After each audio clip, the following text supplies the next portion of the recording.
Greetings and shalom to you, those who are saints.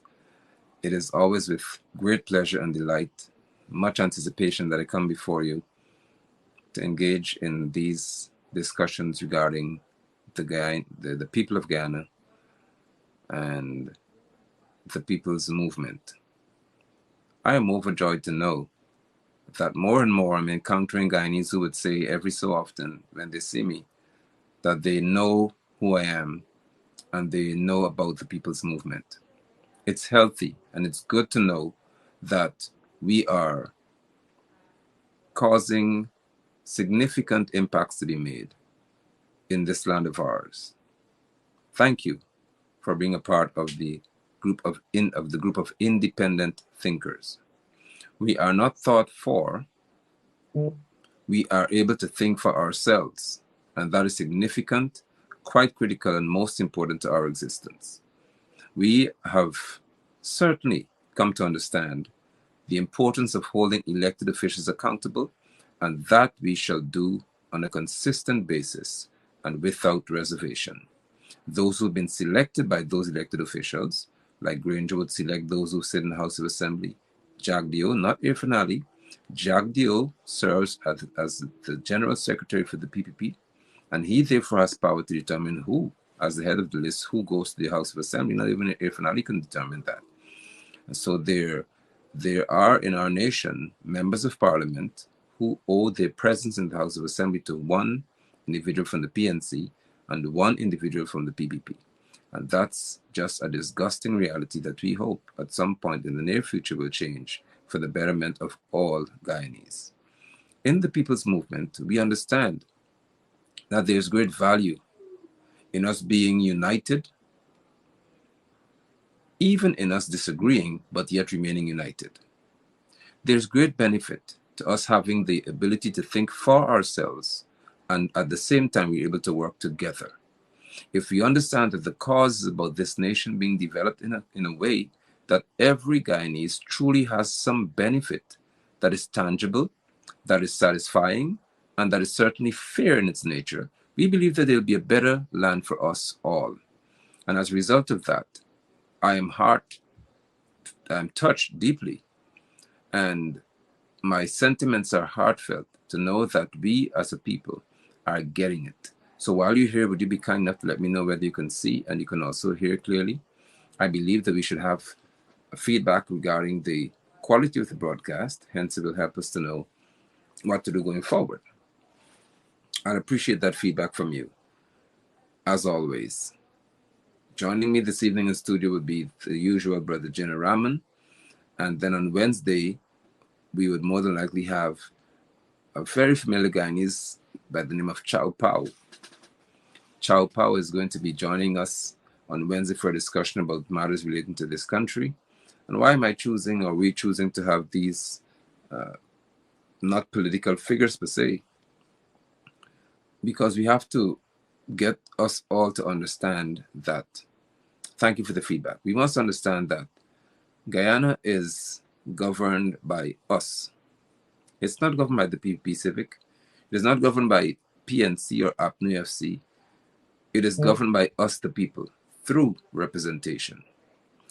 I saw a snippet of Hugh Todd's presentation to the community here in Region 10, and I found it to be laughable, because Todd, being the Minister of Foreign Affairs and International Relations or Trade, something to that effect, came to London to say that Republic, on the eve of Republic Day, the 22nd of February, Todd said that Guyanese must all know that the word republic speaks to not a particular ethnic group ruling, not a particular race, as he said, ruling, not totalitarianism being the order of the day, as a totalitarian system.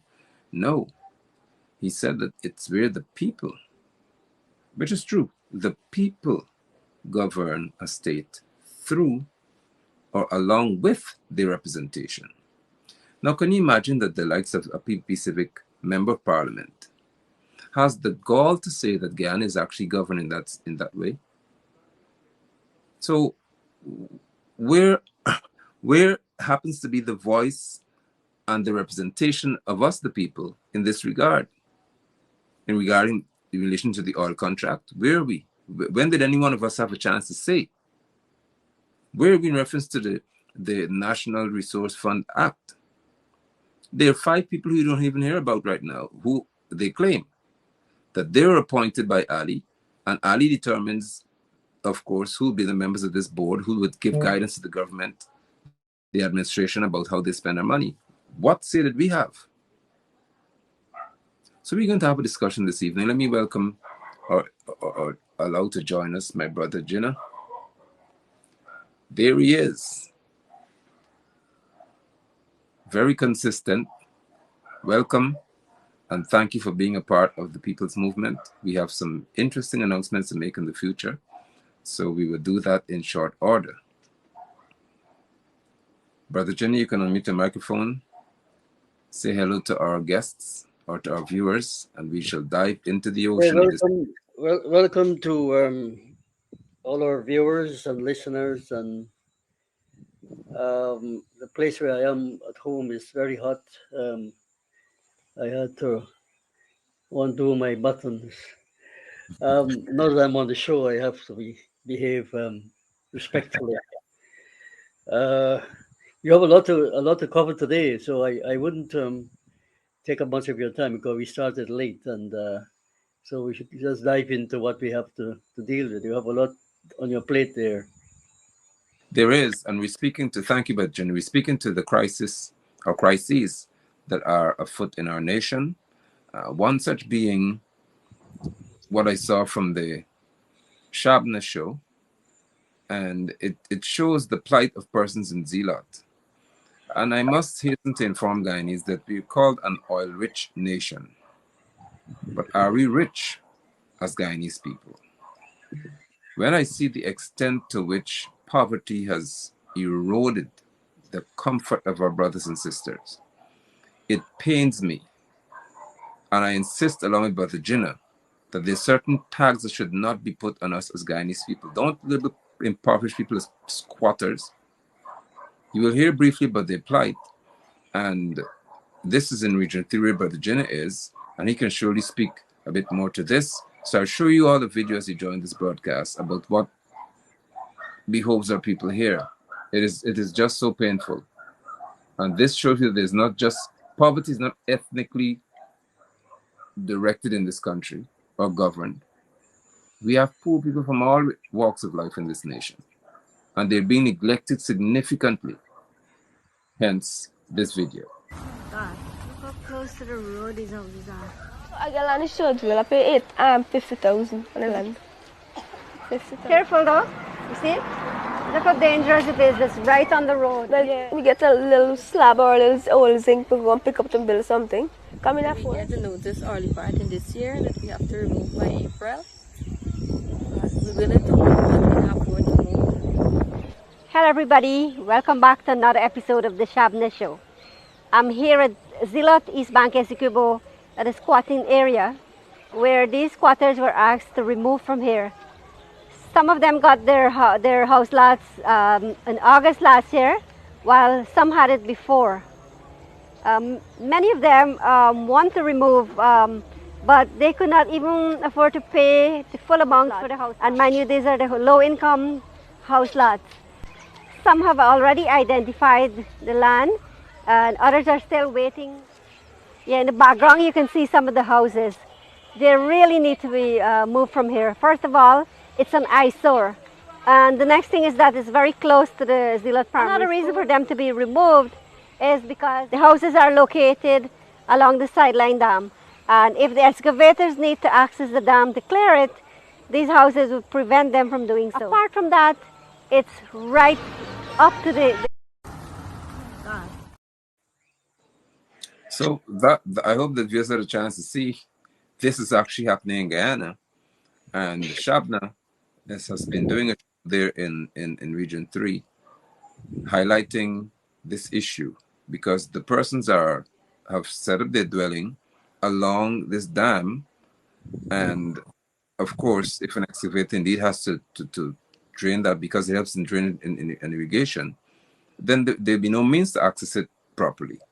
So, Brother Jenna, you can speak to us as to what's happening over there and the plight of these people. And you saw, of course, when they spoke, they were not African Guyanese. Yes, Shabna is my niece. She works with Starbuck News. She does this video independently. But you can hear her voice. She's extremely traumatized by what she's saying, which is not about more than 3 miles away from where we live here. And I wanted to broaden this discussion because people seem to think that yes, there are discrimination, and we on this program quite rightly identify wherever there's racial or political or gender discrimination or age discrimination. That's one of the themes people's movement tackles as a matter of principle. So we don't shy away from engaging in discussions that are concerns all Guyanese, but it nails the point about the disparity between the ruling class and the working class, and these are ordinary people. You've only shown just a small clipping. She did a complete video of more than 10, 15 minutes. So if anybody is interested in seeing the whole thing, I am going to publish it on my Facebook. But that's the level of poverty as we speak in this country. And could you imagine that they are in a catch-22 situation because they can't afford, they've been offered a house lot. And this is something that we need to discuss on the question of housing and poverty. They've been offered a low-income house lot too. They've been That's offered a low-income low house income, lot, and they and they can't afford it. can't afford to buy the house lot. In the first place, why do they have to pay for the house lot? Why can't people of that level of or strata in society be given the house lot free? That the house be built for them, which wouldn't cost more than 5 million Guyana dollars.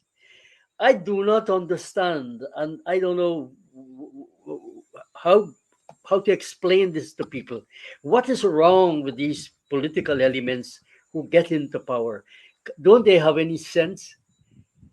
You are setting aside 8.888 billion in a budget, and you can't set aside $1 billion for people like that, who you can move, you can build their homes, and then eventually over a period of 20, 25 years, they can they can pay a small amount even if you want to reclaim some of that money.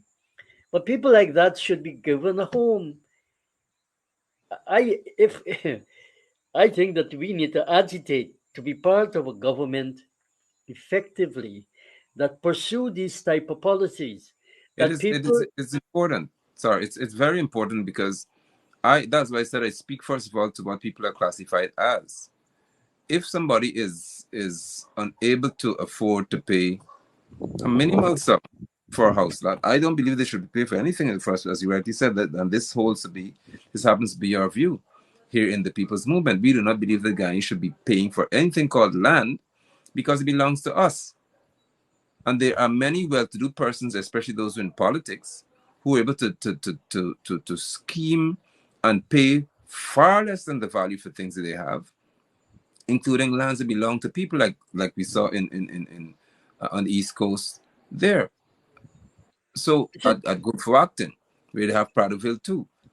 No Guyanese should yeah. be made to pay for a house lot or even pay for a low, if the person is categorized as low income and they don't work, how do you classify them in that category in the So, first place?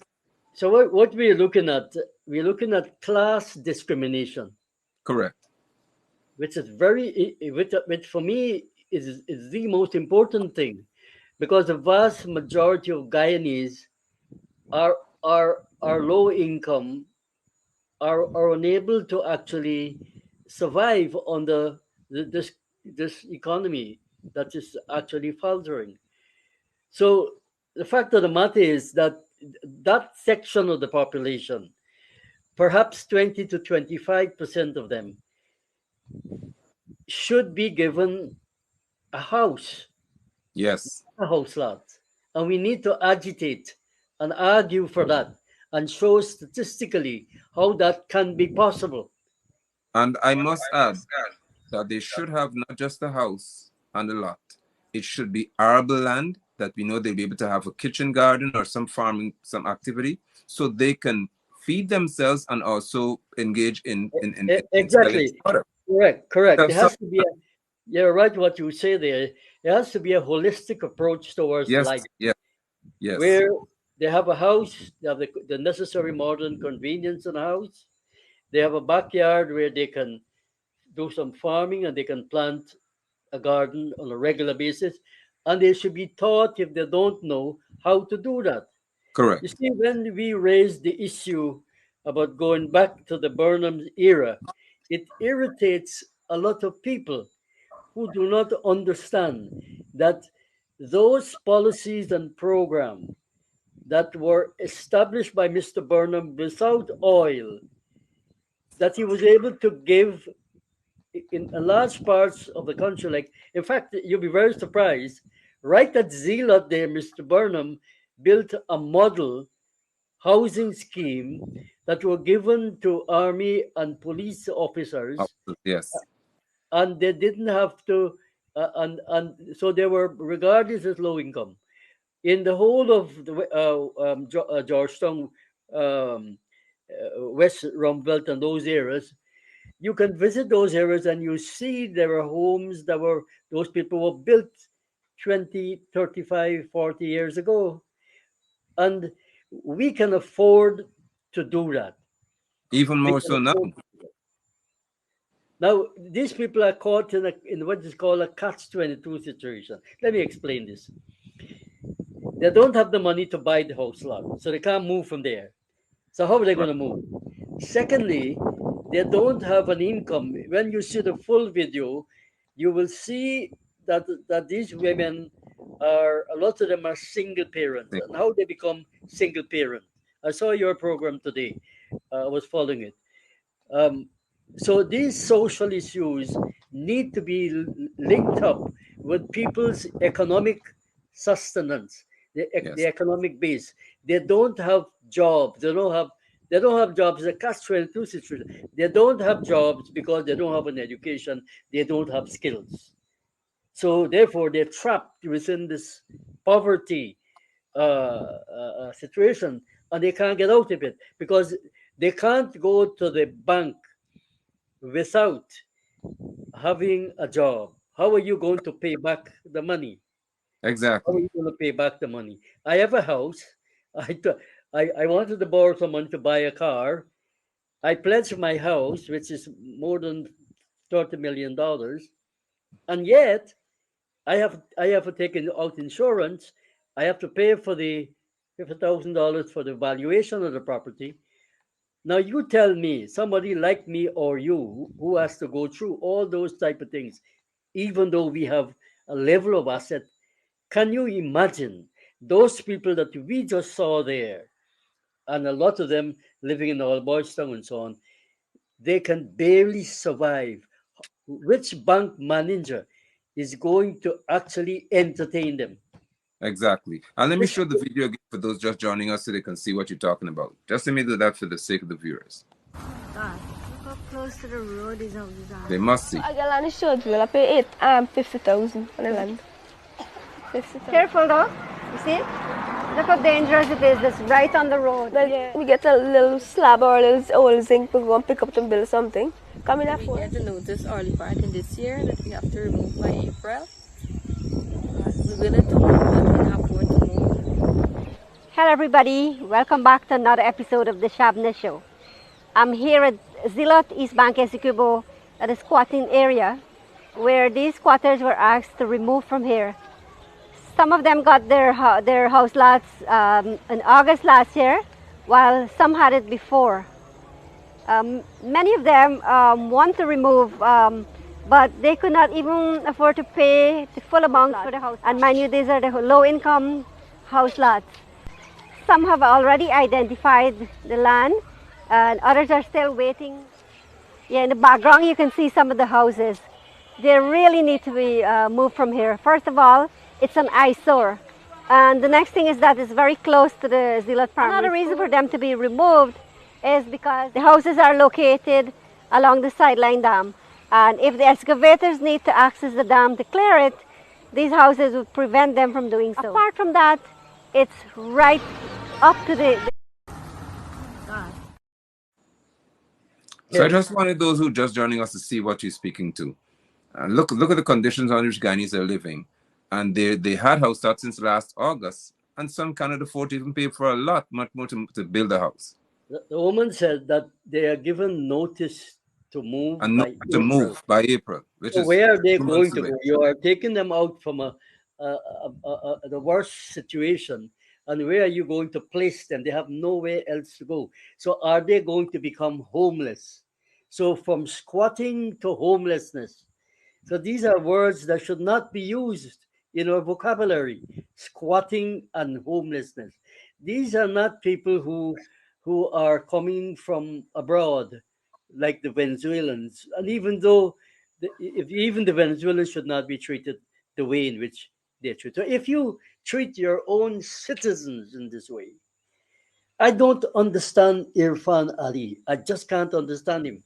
When he goes to the mosque on Friday, what does he do? What does it? What does those people who are preaching there? What do they tell him? Islam is supposed to uplift people. That is what how I know it.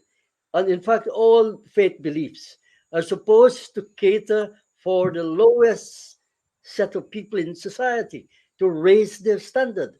So we are in a real crisis situation. Not only, well, those people are in a crisis, but those guys who are ruling us, they're not in a crisis. No. Irfan Ali owns, he's a multi-billionaire. Him and Jagdeo, a multi-billionaire, not millionaire. They passed that stage of being a millionaire. So how? I mean, where are we going? Where are we going with this? It's so unfortunate. We speak to these Look, apart from the housing condition, those children, you can see they're malnourished. So it's bad housing, bad environmental situation, not having enough proper food to eat, not having enough clothes to wear, can't go to school. This is the crisis that we have on our hand. And these guys keep talking on all these shows and parading as if Guyana is the fastest growing economy in the world.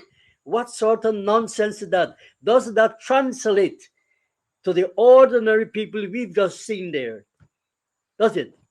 Look at no. Mocha Kai Arcada. Those people were living there. They are living, and if there were any encumbrances, you could sit and talk to them and make their life better.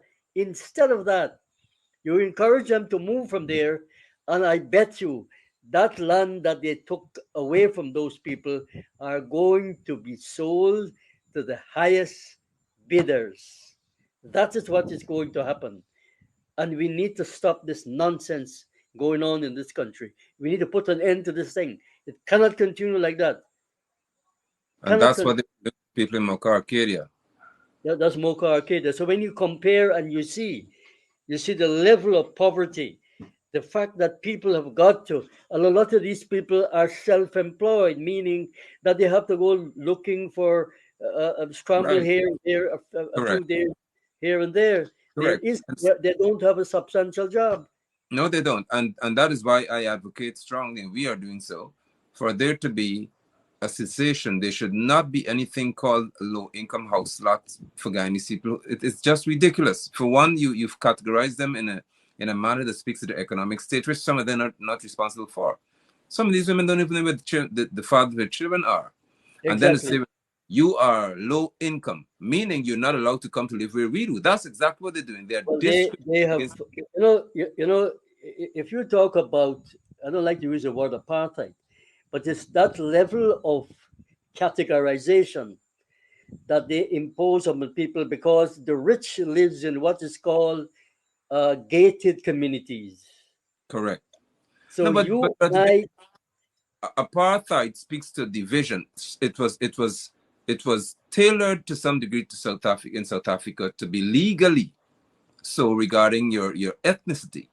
But apartheid is synonymous with the word division, discrimination, segregation, which is exactly what they're saying. If they said to you, you are not allowed to live where we do because you are impoverished, you are low income, is that not divisiveness? it's It is. class division. That's what it. Exactly. Which is apartheid by Yeah, class. yes, but yeah, class is class division, and it's very rigid, and it's becoming sharper and sharper every day, because I don't know if time will allow us to get into it, but the fact of the matter is that half of the budget, which is about 388 billion, is going for infrastructure. For whose And I benefit? have evidence that I had shown some of it there already, where those contractors who they're giving contracts to are friends and family of members of the administration. And they're giving these people who have no experience whatsoever. When you saw that video with the farmers in a scribble coast who walked out of the meeting of the minister, that's what they said. They're giving their friends and family, people who they know, who Because has that's the truth. no, yes, no experience And, in and building roads and bridges. right. In our Wednesday broadcast, we'll talk about this some more and in subsequent broadcasts. Just my week just consumes me sometimes and I have work to do Right. because I'm self-employed, so I know just what these people are faced with. But it's tragic. And I cannot, like you, I cannot bring myself to understanding how Guyanese could just sit and accept this kind of degrading and and this classism where you're being told that you are low income, you're not going to live with us. They build houses in certain communities and say that's where you belong. Look what they did to the people in Mocha. People have got 3 and 4 bedroom concrete houses, 2-story buildings that were knocked down, Brother Jenna. And then they say they must go live in a 2-bedroom house somewhere in some low income.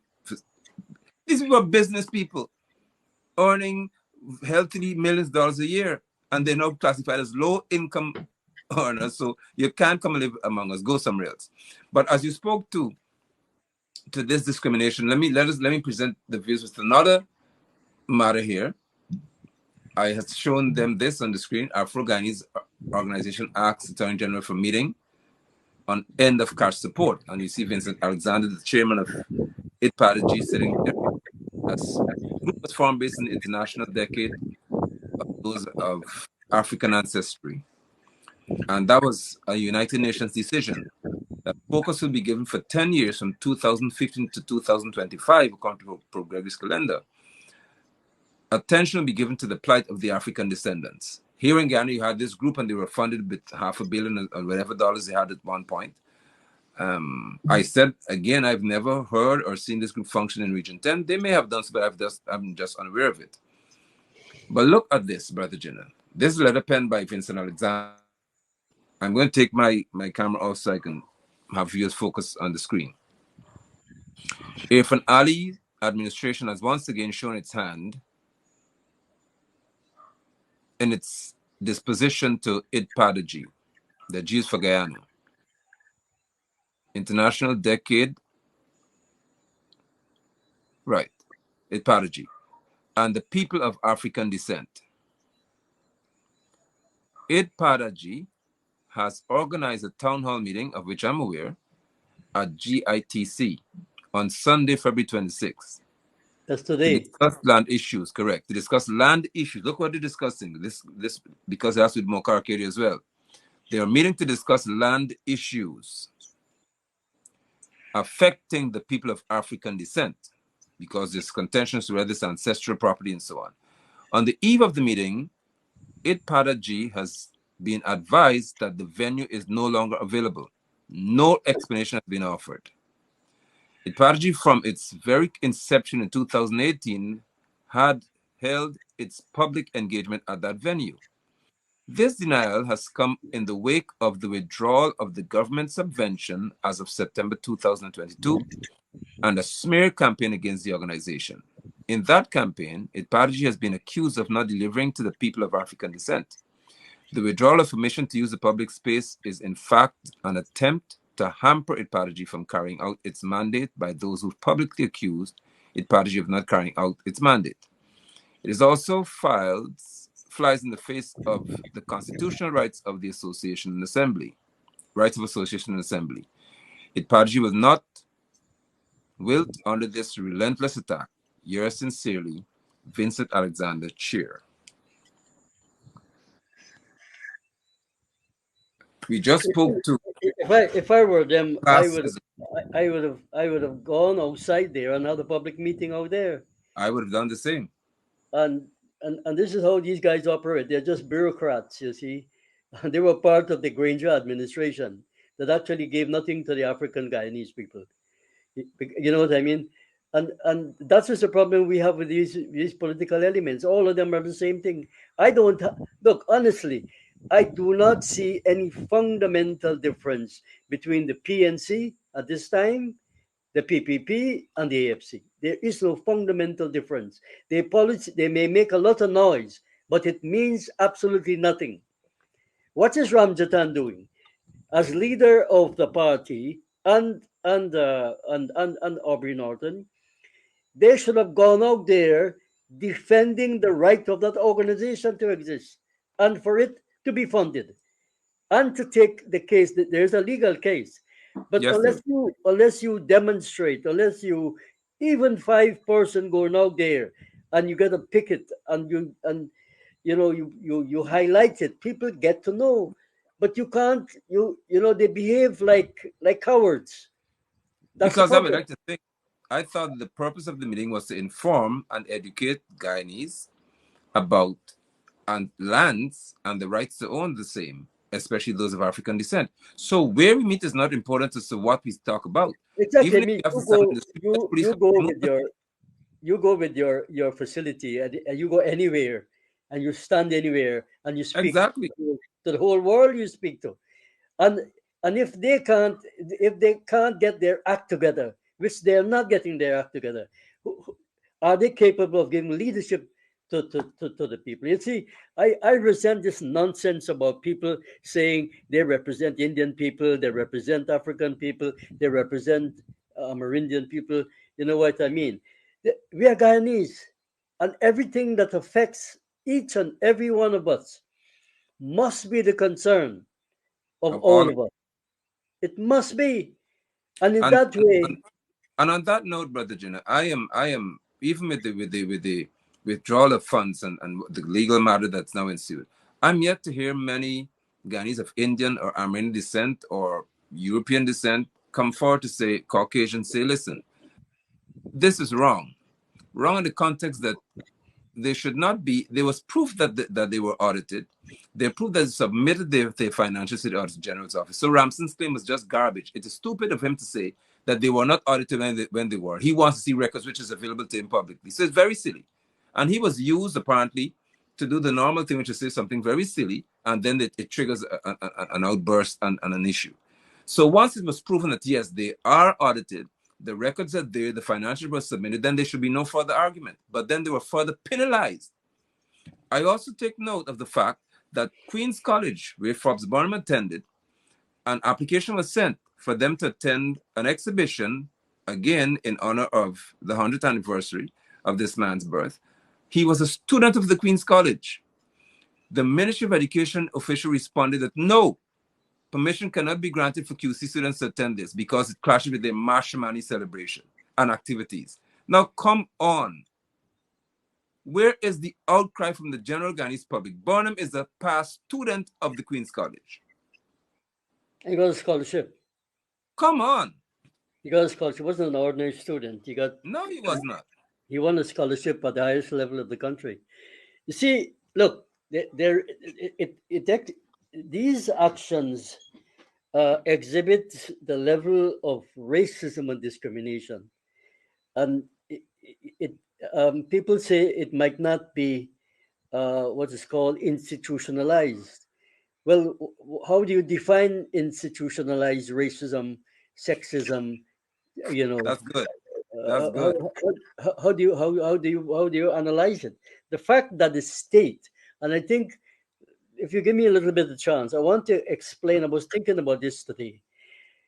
That the state apparatus, which consists of the police, the army, the civil servants, and the courts, and the legislative arm, that comprises the state.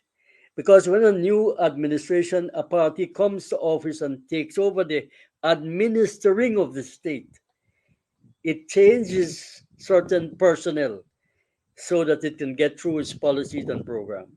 And what we are seeing in this country, which we need to change, is the dominance of the political party that has been elected to power, what is called the paramountcy of the party.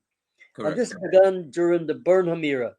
It is a Stalinist ideology of control, which the PPP and the PNC are guilty of. And Granger, to his credit, was trying to actually remove that party control and allow freedom of expression and freedom for people to be employed based on merit and not on party patronage.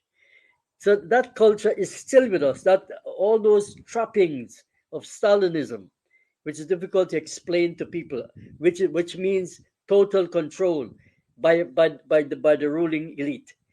Like if you apply for a job, somebody has to recommend you from the party, and if you're not recommended by somebody from the party, you can't get the job, even though you might be qualified more than those who they employ them. So that is going on all the time as we speak. There is no end to this nonsense of discrimination. It is not only racial discrimination, racial prejudices, but political discrimination, sexual discrimination. A woman has got to sell her body before she or fraternize with the guys who are in charge, whether it be private companies or state, for her to get that job. I mean, this is going on as we speak. And I have got lots of experience of that, plenty experience. And the thing is that you're saying that why is it that the Guyanese people are not coming out to protest against it? The fact of the matter is that the vast majority of people, ordinary people in this country, in the trade union movement, have no leadership. The core organized working class, which is supposed to be the trade union movement, have got no proper leadership. No proper leadership. They are highly indisciplined. Every single one of them. They're highly indisciplined. You make an arrangement to see a guy at a certain time, and he never turns up, like yesterday, or he can't. He doesn't call you to tell you he can't come. Yeah. So that's what workers have to deal with. That is what workers have to deal with every day. And I took my time off, especially yesterday, to meet this guy to discuss burning issues that are affecting workers and farmers. They see us highlighting farmers' problems, but I don't see none of them taking their camera out and take out photographs of problems of what we are highlighting here now. Why does, I'm going to call their names because their names need to be called. Lincoln Lewis is one of the most useless trade union leaders of this time. Coretta McDonald, the same thing. And the reasons why they are useless leaders is because they have no vision about where to go. They have lost the interests of ordinary people. I am telling you that nobody listens to them. Nobody listens to them, and that's the fact. So how are we going to blame ordinary people who pay their dues in the trade union movement and they can't get good results? And it doesn't matter what you tell these guys. You had the experience of one of them who we had a meeting with, and he never turned up to the meeting. At the last moment, he just and never call you to reorganize that meeting up to today. 1 year's gone or 2 years gone. Correct. She's she's the head of the Guyana Trade Union Congress. She's the president of the Guyana Trade Union Congress, and she's general secretary of the GTU. And she's general secretary for the Guyana teachers Teachers Union. union.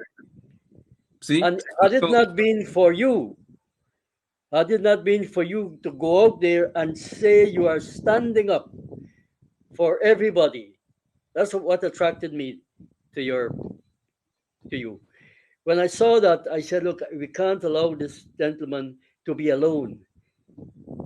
And thousands of other people said the same thing too. So it calls for courage. It calls for discipline and order. And a lot of these people, when you examine them individually, they have no order in their life. But I can't, not in her defense, but in reality, to what happens with Coretta as well. I remember when she was leading charge of the teachers, and the president for the teachers union was going in another direction. So even the unions, as you're speaking to, there are dysfunctions occurring whereby they don't even have a common goal and a common mode of operation within themselves. So that's why I think they can't act. Yeah, And because she does not understand the politics and culture of this country. You Doesn't do work not, well. as a trade union leader, you don't go and join a political party No, not good at all. without the mandate of your trade union. Your trade union must say, like GAWU's membership agree that GAWU should be an affiliate of the PPP. In fact, they don't even publicly say that. But the It's leaders, understood. It's understood. yes, it's understood. And so, this is the problem that we have, that she gone and joined the PNC and she can't even speak. She can't speak to anybody because she's isolated herself, because the teachers union, the teachers are multicultural. So she's actually divided the union and caused lots of disquiet among the membership. But if she had stayed like the president of the union, neutral for the politics, you can have your private affiliation to whichever political party. But when you nail your cross to a particular political party, then you destroy that organization. They do not understand politics and economics. That is their problem. What experience Coretta MacDonald has in politics? None. None whatsoever. I studied trade unionism when I was in England, the history of trade unionism for more than 2 years. She hasn't studied that. She doesn't know the history of our trade union in this country. So when you have people like that who are uneducated, they use these platforms to show. I know of a woman who was incarcerated, well, who had a very serious problem. And when I went to her and I said to her, look, we need to defend this woman. You're right, with a very senior officer in the education department. You know what she told me? The woman is not a member of her union. The woman does not have to be a member. The woman was a member of the public service union. And the public service union did absolutely nothing for her. Absolutely nothing for her. And none of the trade unions. So how do we expect people to respect these people who call themselves, they put themselves up as leaders? We don't tell anybody to vote for us. We don't ask people to do that. Correct. People say, hey, look, we need you guys to give us leadership. But come forward and say that. But we're not asking you to do that. Correct. The things you and I do, we are not elected in any shape or form at the local level, regional level, or the national level. We're not an elected representative of the people, but we have constituencies that we operate within our interest groups. And that is why people listen to us all the time. There's not a day that passes in our lives, you and I, that people don't call us for all kinds of problems and difficulties. And we help them in whichever way we can. We call these ministers because we believe in the principle of accountability. Correct. Which is that they are employed as servants of the people. All the people, ministers. all the time. Yes, and they must understand that. And Correct. people who are listening to us must understand that these are servants. Look at the privilege they get. The ministers have a house, duty-free cars, chauffeurs, servants. They have their own house, but they get ministerial homes, which they don't pay for. They don't pay for water, they don't pay for light, they don't pay for guards in front of their house, they don't pay for the cars, they don't pay for the chauffeur. So that's a privileged class. You can't say you represent people and then you get $1 million a month of salary, and then you say you are working with people and so on. I mean, it But bothers me here's so much. MD John says that when she, Coretta McDonald, was protesting against APNU AFC, nobody says anything. And she actually was. She did hold a protest against Nicolette Henry's policies. Though she would have been a member of AFC, she did hold a protest, was a part of a protest against the Grainer's administration. So she did stand up there. But at the end of the day, her point is that... Who was that? Coretta McDonald? Yeah, correct. She did protest with Nicolette when they were singing, when teachers were singing about who's a yard foul and stuff like that. She was out there.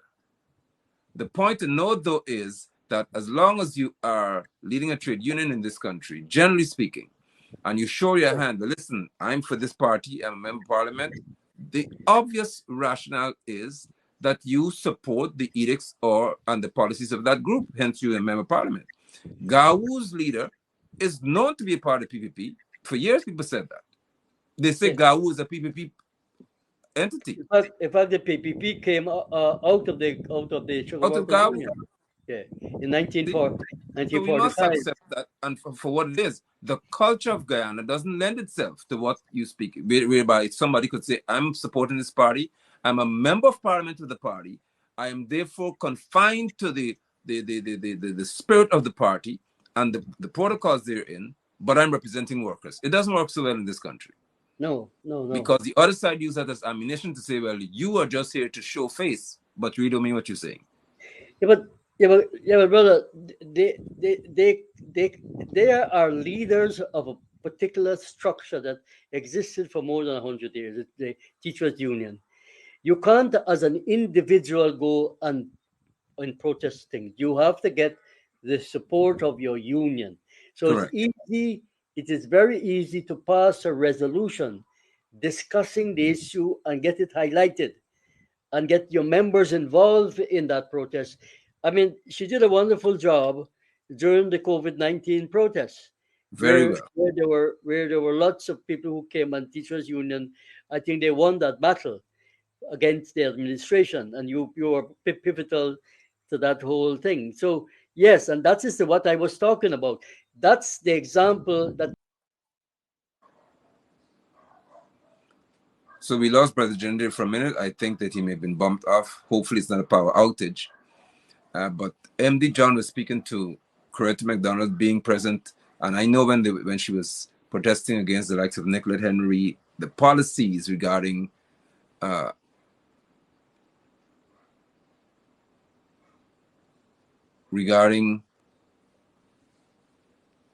vaccination and so on. Well, then it would have been regarding teachers being debunched, meaning that everybody's in one group getting one pay and you're not being paid according to qualifications and so on. And Coretta was there. However, we must speak clearly, as I say again, to the culture of this nation. It is not easy for you to be saying you are a member of parliament representing a particular party, but then the moment you say something, it's politically motivated. And there are teachers in the union who do not support the PNC, and they're represented at that level by someone from there. So it can be tricky if it's not worked out properly. But I said, Gawu is known to be a PVP party. So I don't know if President has got a power outage because he was just unceremoniously bumped off in an all-rich economy. Knocked off. Or maybe his computers out of power, who knows. But I want to share with you before we go what I said is a focal point of discussion tonight as well.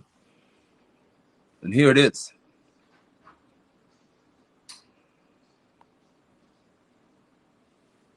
Take a look. I'll read it for you. Guyana has been, and this is some news source, Gordon Mosley's network. Guyana has been suspended. Take note.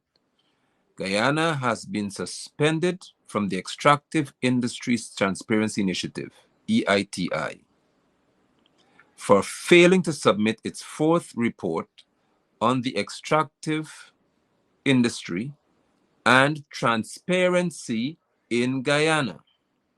News source has confirmed the EITI extractive, which would be those who are taking minerals and gold, oil in this case, out of the ground, extraction.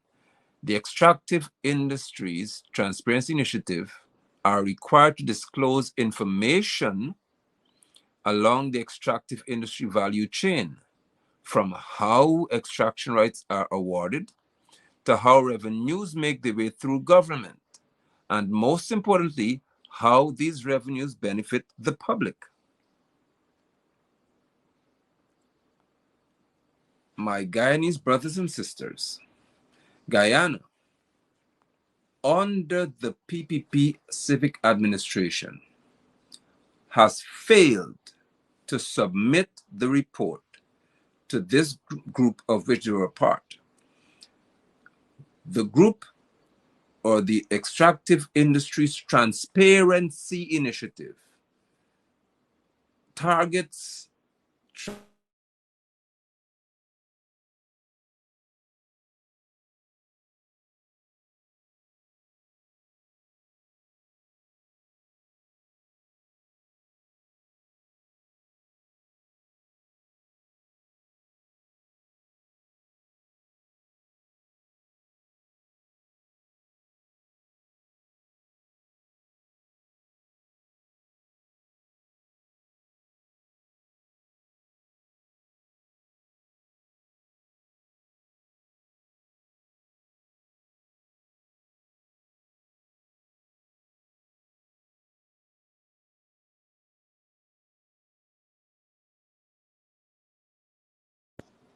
Okay, so Brother Jen is trying to reach us, so let me see if I can make that happen, okay? I'll be right. Give me 1 second.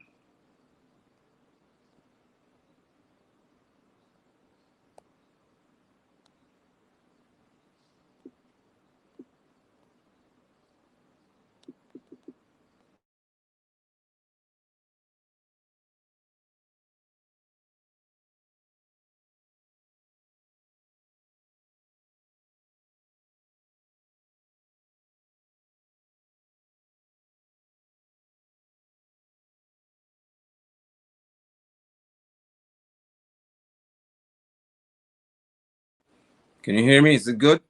I'm trying to get Brother Jenna back into the discussion, because we have to talk about this before we go. Guyana has been suspended. Remember, Glendale has been speaking to this, and I don't have an issue giving credit to people. Glendale was speaking to the fact that the PPP Civic, the transparent group, remember the guardians of democracy. There he is. So you're back. I don't know what happened there. We just completely blanked out, and I couldn't even find the link. So let me show you what happened, what I just spoke to, because I want us to discuss this before we leave. On the screen, Guyana has been suspended, according to news sources, confirmed because Irfan Ali spoke to it, from the Extractive Industries Transparency Initiative, suspended for failing to submit its fourth report on the extractive industry and transparency in Guyana. News source has confirmed. EITI members are required to disclose information along the extractive industry value chain, from how extraction rights are awarded, how people get contracts and all these things to get gold and diamond, and all that has to be disclosed. How Exxon got the contract, who was involved, who owns the oil blocks. They're supposed to disclose these things. What contracts are involved, what arrangements are there, to how revenues make their way through government, and most importantly, how those revenues benefit the public. So this industry, of which Guyana is a part, you're supposed to disclose. You got $1 billion US from oil revenue. How did it get to you and me, Brother Jenna? Guyana has failed on the PPP Civic to disclose that information. Please speak to that before we go. Did you know what the guardians of the I know I saw that thing. I was thinking about it myself. But do you know what Irfan Ali said? Irfan Ali was saying that was a sabotage by two Guyanese representatives who's on that board. Who's that? in that organization. Yes. What a stupid thing to say. It is so infantile that I can't find word to describe the stupidity of this guy who called himself a president. You know, I have such a level of contempt for people who talk nonsense. I mean, the fact of the matter is that they caught with their pants down because they didn't understand that things are closing in on them and they Exactly. can't escape it because more and more as the world develops, you'll be having a global economy. And if you are part of a global economy, there's certain rules and regulations. If you sign up to them, you see, these characters are accustomed to signing up conventions Correct. and think, Like with the COVID situation. yes, so they can get money. Like this other one who's you don't know whether he's finance minister. He doesn't even know who he is actually saying. Oh no. Right? He's a minister within the ministry of nonsense. Why don't they come? Why don't they be transparent? Jack, there was another one. He calls himself the vice president, and everybody follows him. Even Kaito News and these people say Garbage. he's the vice president. Nonsense. He's not Why vice do president. they say? Why do they say that? Is it that they're stupid? Is it that they don't understand the Constitution? Jack Dale is not the vice president of this country. The vice president of this country, and we have a buffoon. Who's the vice It's Mark president? Phillips. Mark Phillips, a buffoon. He's He's nothing the more than a first vice fool. president of Guyana. Yes, he's the Constitutionally first so. vice president of Guyana as the prime minister. It's in the Constitution. Exactly. Why don't people who did? We have dunces as journalists. They keep repeating the same nonsense over and over and over again, like robots. Jack Dale is not the vice president. I never called him vice president. Neither do I. In fact, he is the president, if the fact is to be said. Well, Jack Dale that's is more like it. the de facto president, not the de jure. He's the president because Irfan Ali is just a puppet, and everybody knows that. He gave him a certain leeway to say things, and then whenever he gets a chance, he talks nonsense. Have you ever heard Irfan Ali at a press conference? Has he ever called a press conference, a real He one? has. But what has happened to it? So, But look at if I can, because I want to show the viewers this one. I'm going to go through three slides and we talk about it. Guyana is not eligible for an extension of the reporting deadline for the fiscal year January 1, 2020 to December 31st, 2020. The deadline for the publication of the outstanding report remains December 31st, 2022. The EITI board said it has handed down its decision on February the 1st. Now, I want to read this for the viewers further. EITI members are required to disclose information along the extractive industry value. And we spoke to this already. How is revenue used? However, though it pledged to strengthen transparency and accountability within the extractive industry, Guyana fell short in meeting the deadline for the submission of its report. This is for the Guyana Extractive Industry Transparency Initiative report. We failed to meet the deadline. This is catastrophic. The report was due on December 31st. And of course, Prem Nazir is responsible for that organization. Though Guyana has been suspended for more than a month, this is the part we get to, Brother Jinner. Though Guyana has been suspended for more than 1 month, the government, should be the administration, has not made a public pronouncement on the issue. 1 month. 1 month. And then look at this. Ali got something to say. President disappointed over suspension. 1 month passed. Gordon exposed them, Mosley exposed them through news source. Then Ali has something to say. Go ahead, Brother Jenner. what he's 1 saying whole month. he's saying that somebody is sabotaging. You know what he means by that, because those two members, the guy from the Human Rights Association, Mike McCormick, and the other woman, I can't remember her name now, Zanik. They were the ones who actually made it public, and that is what he's saying. He didn't want them to make it public. So he said they're saboteurs. So somebody's the saboteur. We're going to get to the root of it. So, I mean, how childish it is. The fact of the matter is that that's the truth. There's You had nothing. 1 year. Yes, there's not. And it affects Guyana's standing in the international community. And they're talking about investors. You think investors are going to come into the country if they see a country that is unstable, that it cannot produce results, basic results, income and expenditure, how much money you got. That's a reflection of the oil industry also. Because, as I was about to say, that investors will come, but those who are corrupt. Yes, Because yes. remember that this is transparency, and I'm stressing the term for the viewers to really get a grip of this fact. We're speaking to transparency in the extractive industry, not just oil. No. It speaks to gold, it speaks to diamond, manganese, sand, everything. Transparency. Transparency. However, some are high income earners. So when you've got contracts like Troy companies here, we've got companies here that are Russian in origin. We've got international agencies here extracting our gold and diamond. And they failed to report on these people. More so, they failed to say what is happening with the money. So when we've got a budget being read that you're spending almost $1 trillion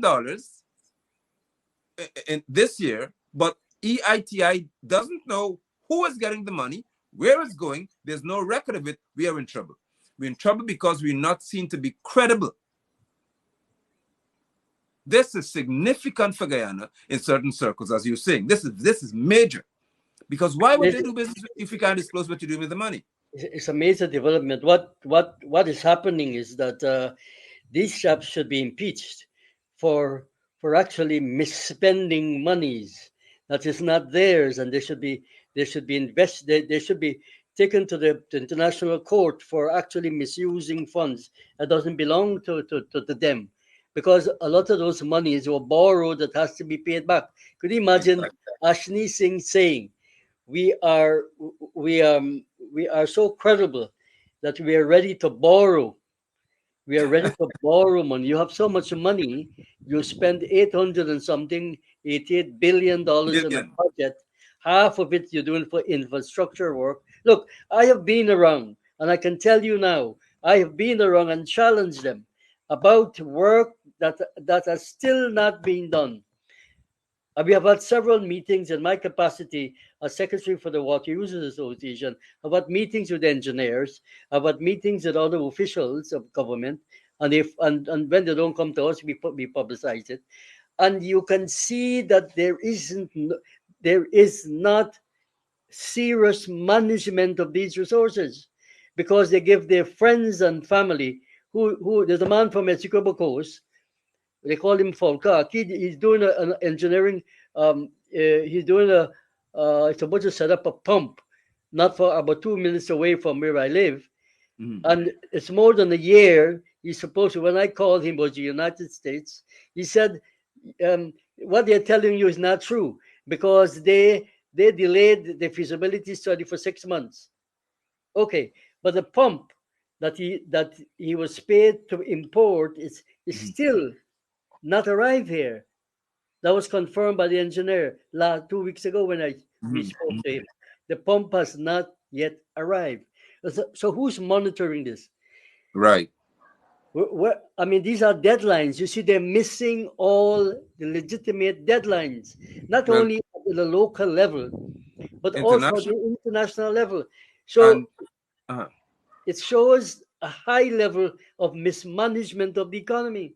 That's my question to you, Brother Jenna, is that could this not be deliberate?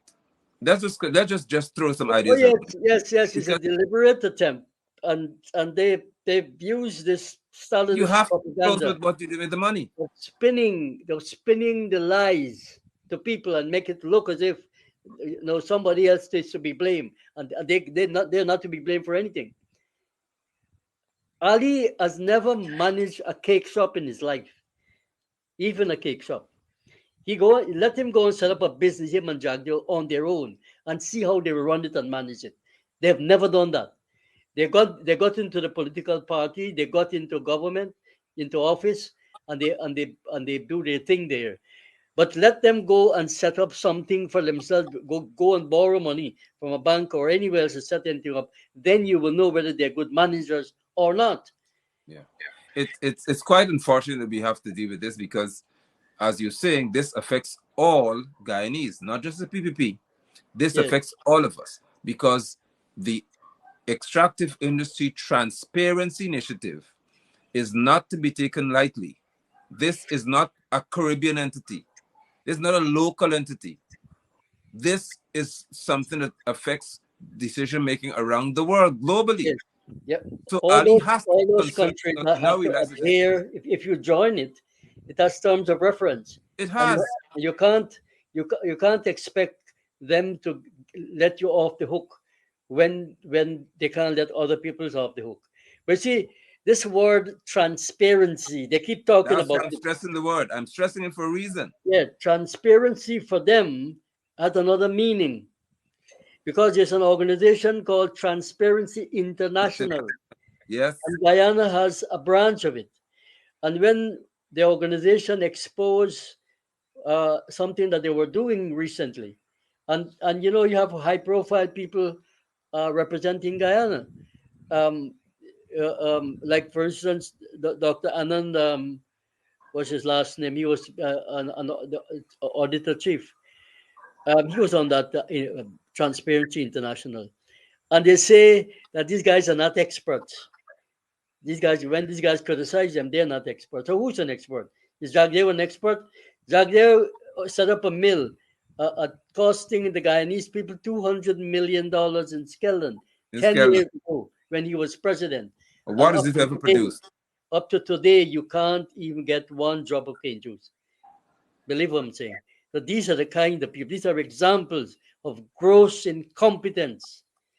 And what they do is that to stay in office, they bribe a section of the population, like what they're doing with the Amerindian. 15% of the Norway fund, they have not yet worked out the total amount, and they want to give to the Amerindian 15%. What about the other sections of the population? The African population also, aren't they supposed to benefit from this? The lands that these lands are not inherited. I mean, time doesn't allow us to get into it, but we need to discuss this thing because it We will. affects the largest section of our population We who are shall. deprived, of vital resources. The African Guyanese, over 250 years, have worked without any compensation. Any whatsoever. Exactly. And they were the ones that built the infrastructure of this country. They're the ones that developed the social and economic structure of this country, became teachers, doctors, lawyers, magistrate, judges. So, and what have they got to show the vast majority of African people? And these are injustices that we need to fix. We need to fix the imbalances of our society. And this is a very serious question. Guyanese of all descent need to ensure that people who are of the lower ladder of society, that they're uplifted. And you can't employ economic strategy of trickle down economics. You have to employ economic strategy whereby you deploy projects and development where you lift people out of the poverty that they're in, Correct. building homes for them, providing better facilities for their kids, lights and water and all these things. Then you say that you're making development, because if those people who are unemployed and untrained and they can't find a job, you cannot develop the economy. You No. look at the state in which we are in at the moment with the oil industry. You pass a law which you say that this law where Guyanese are supposed to get um, the first choice of contracts and work and so on, which is a good Local law. content, local Yeah, content the policy. local content law, which is a good law. But the fact of the matter is, how are you going to implement it? You have to implement it. And you have to implement it by setting up the kind of watchdog to ensure that people are treated equally. Because But they the wouldn't. government uses it for your advantage. They wouldn't do it, and the reason why we can, as I said, I will try my best for us to have at least 3 shows this week, because this is critical, especially this EITI matter. This is major, because we have to ask ourselves as well, why would ExxonMobil continue to do business, which it would do, by the way. Exxon shall continue to do business with Guyana, although Guyana is suspended from the EITI. And I want you to hear me carefully. Whatever happens, Exxon will not stop doing business. So Exxon is doing business with an administration that is proven to be lacking transparency, failing to meet a basic deadline. 1 whole year you had to have documents prepared, and failed. And Exxon, though Guyana is suspended, will continue to do business, not caring what EITI has to say, because this is about raping our society. So regarding the Local Content Act, they would not do that which you speak to, which is policing, because the structure of that act lends itself to the friends of the PP Civic, who may include some members of the opposition, gaining significant contracts, and Guyanese who are not in that circle will get nothing. If you look along the East Bank corridor, you're going to see, even in the West Bank, you're going to see major businesses, shore-based facilities being developed. But how many Guyanese are benefiting from that? Who owns it? The friends with the PPP. Not you and me. There's no bank to say they're equipping you financially. This disguise about having African Guyanese as ministers, their friends and relatives benefit. Because if you go to Bishop Ezel's church, then you are certainly to get concessions, because that's how it operates. So if you want to get concessions, go and join his church. And then yes, that project doesn't even think along that line. Well, that's happening. Or you go up to Freedom House, and you talk to one of the officials there, and then they call up somebody, and then you instruct. Yes, that you must get something. So that's how it operates. We don't have in this country what is called a labor exchange bureau, where somebody goes to that particular place and they put their name down, they put all their experiences and so on, and when a job comes up, you call that person and you say, look, so-and-so job comes up, and could you, you train people to do these things. Even when they're going to do an interview, you train them about the question they will be asked and how they need to conduct themselves so that they can get a job. All these things need to be done. So what they do not have a strategy of development, economic development. And when I spoke to Aubrey Norton about doing an alternative budget, which he did, up to now he has not come out yet in a written form to let the people see what that alternative budget is and argue for it. You know what I mean? You don't write things on paper and make nice speeches. You educate people about an alternative. And people, if they know that alternative and they're convinced about it, they will fight for it. You have to educate people, and this is what they're not doing. Ramjatan sits on his hands and does nothing. Absolutely nothing. He's supposed to be the shadow minister of agriculture. He's never come and speak to us. Well, let's not go there. But as always, it's a pleasure joining you. And viewers, we've come to the end of our broadcast this evening. We'd seek to have, as I said, Chaupa and other members of the general public to interact with us and to share with you their views on these things that are happening in Guyana. Because we want to establish that Guyanese are not incapable of saying what we want to have happen in our society. What has happened is that our political leaders on both sides have become incapable of respecting our decisions. And they just think we can shove things down our throats. And we're not accepting that anymore. So the People's Movement has developed the strength and developed the culture whereby we are prepared to deal with anyone who decides that they're going to do that which is unjust. And we're also prepared to shake down of anyone who's doing that which is right by our people. So again, Brother Jenner, thank you so much. I appreciate this healthy discussion we've had. We've covered quite a few bases this evening, but that would lend itself to us having further discussions in the week about these matters that we've already addressed. So thank you again, my brother. Do well. Take care. And when people hear you say namaste means I bow myself down to you. So if you're arrogant, do not say namaste. If you think you're better than anybody else, don't say namaste either. It's a term that's in Hindi. That's Hindi, of course. It speaks of bowing yourself down to another person, which is why you do that. Just for the viewers' sake, I need them to know what namaste speaks to. All right? So, Take care. somebody say, what about inviting Francis Bailey? Do you know Francis Bailey, Brother Jenna? Francis Bailey. I'll check into it, Brother Aubrey. I'll look into that. Somebody asked me, what about inviting Francis Bailey? I shall. All right? I'll look into that. Person. Okay. So we'll have multiple persons here on the platform with us in discussion, because we believe in, not in agreement, we believe in persons expressing their views to the benefit of us all and to the benefit of our society. So thanks again, viewers. Brother Jenna, do well until we meet again. Shalom.